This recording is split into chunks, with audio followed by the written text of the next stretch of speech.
Big boss അഗ്നിപരീക്ഷയിൽ നിന്ന് പൂജ out ആയി.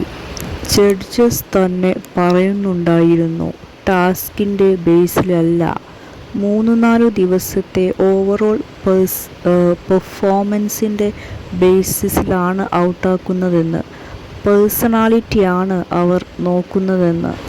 പൂജ എല്ലാ കാര്യത്തിലും പെട്ടെന്ന് പ്രതികരിക്കുന്ന ആളാണ്. ആ ഒരു കാര്യം ജഡ്ജസ് നോട്ട് ചെയ്തിട്ടുണ്ടാവണം. ജഡ്ജസിന് അതിനോട് താല്പര്യമുണ്ടാവില്ല. ജഡ്ജ് ആയ രഞ്ജിനി പറയുന്നുണ്ടായിരുന്നു എല്ലാ സ്ഥലത്തും അഗ്രഷൻ ആവശ്യമില്ല എന്ന്.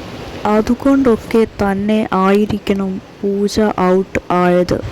ഇന്നും 4 ഗ്രൂപ്പുകളാക്കി അവർക്ക് ടാസ്കുകൾ കൊടുത്തിരുന്നു.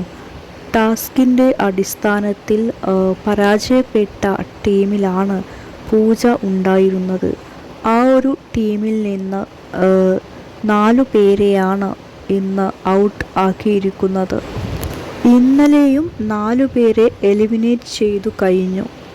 ഇന്ന് 4 പേരെയും, അങ്ങനെ ടോട്ടൽ 8 പേർ എലിമിനേറ്റ് ആയിട്ടുണ്ട്. 40 പേരിൽ നിന്ന് 8 പേർ പോയി കഴിഞ്ഞു. ഇനി 32 പേർ മാത്രമാണ് ഉള്ളത്. ജഡ്ജസ് നോക്കുന്നത് അവരുടെ ടാസ്കിലെ പെർഫോമൻസ് മാത്രമല്ല, അവരുടെ ഓവറോൾ പേഴ്സണാലിറ്റിയാണ്.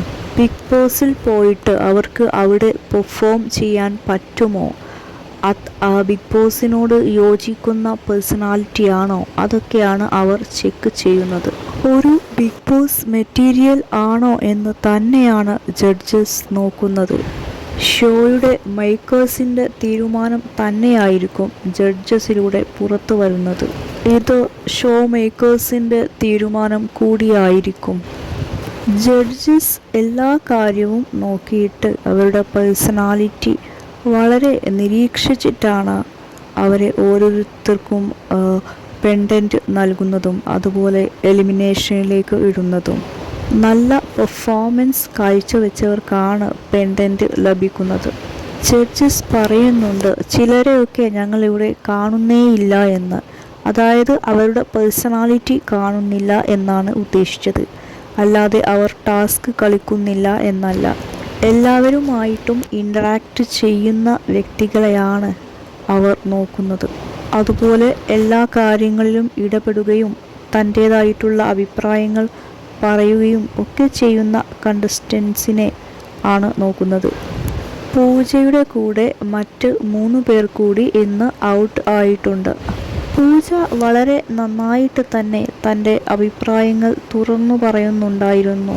തനിക്ക് പ്രതികരിക്കണം എന്ന് തോന്നുന്ന സ്ഥലത്തെല്ലാം പ്രതികരിക്കുന്നുണ്ടായിരുന്നു. പൂജയുടെ ഒരു പേഴ്സണാലിറ്റി കാണാൻ പറ്റിയിരുന്നു. പക്ഷേ ജഡ്ജസ് പറഞ്ഞ റീസൺ അഗ്രഷൻ എല്ലാ സ്ഥലത്തും ഉണ്ട് എന്നാണ്. വേണ്ട സ്ഥലത്ത് മാത്രം അഗ്രഷൻ, വേണ്ട സ്ഥാനത്ത് എല്ലാ സ്ഥലത്തും അഗ്രഷൻ ഉണ്ടായപ്പോൾ അത് ജഡ്ജസിന് പൂജയെ പുറത്താക്കാനുള്ള ഒരു കാരണമായി മാറി.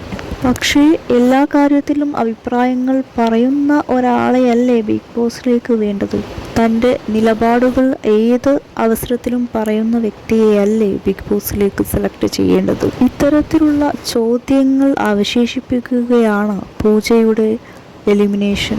പ്രേക്ഷകർ ആഗ്രഹിക്കുന്നുണ്ട് പൂജയെപ്പോലെ ഒരാൾ ബിഗ് ബോസിൽ ഉണ്ടാവണമെന്ന്. പക്ഷേ പൂജ ഔട്ടായി. 40 പേരെയും ബിഗ് ബോസിലേക്ക് സെലക്ട് ചെയ്യാൻ പറ്റില്ല.